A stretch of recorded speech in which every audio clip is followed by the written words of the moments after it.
This week on What Works for Me, Hale and Ward have got a situation in North Carolina where the deer are bedding on top of a mountaintop and they're feeding in the agricultural fields down in the valley. Well, by the time these deer reach the agricultural fields, it's typically too dark or it's late in the afternoon. So to try to have a little more daylight for a hunt, they're going to plant some fields as close up into these bedding areas as they can, as their equipment will allow them.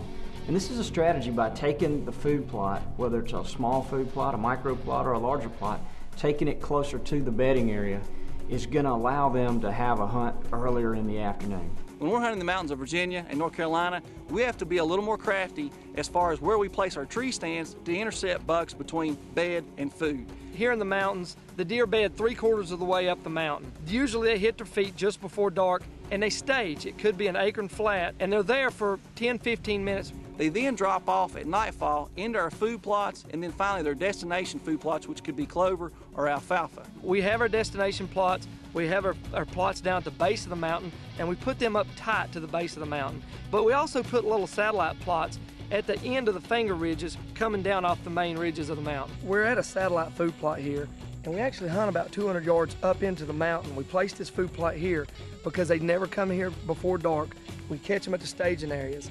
The destination food plot's about 500 yards to the north of us. So they're gonna hit this, hit the staging area, hit this, and then hit that one. What we found, what we were looking for, we found, you know, there's a lot of different ways to tell sign, but this one will never lead you astray. If you find a track like this, that's obviously a 4-year-old deer or better, and that's one of the best tracks we've seen over here in a lot of years. So, I mean, look at it, it's almost as big as my hand, and there's no denying what that deer is. My suggestion to you if you're hunting here in the mountains of the East Coast will be number 1, determine where your bedding is, and number 2, determine where they're ultimately going to end up. Number 3, put your food plots as close to your bedding area as you can. So we like to strategically back off, put our food plots, shove them right up against the base of the mountain or even up into the mountain so that we can then back up off of those food plots on a finger ridge, a flat, some type of ridge or a bench in the side of the mountain. This is a hot set. We've got a BioLogic food plot over here in the corner. We're sitting right about halfway up on the mountain. Let's go get in the tree and see what happens.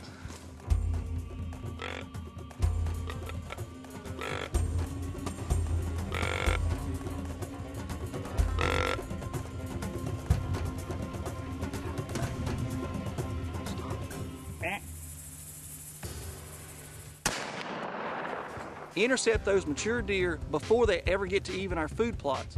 If you will back those stands up off those food plots, I promise you, you'll be a whole lot more successful come this fall.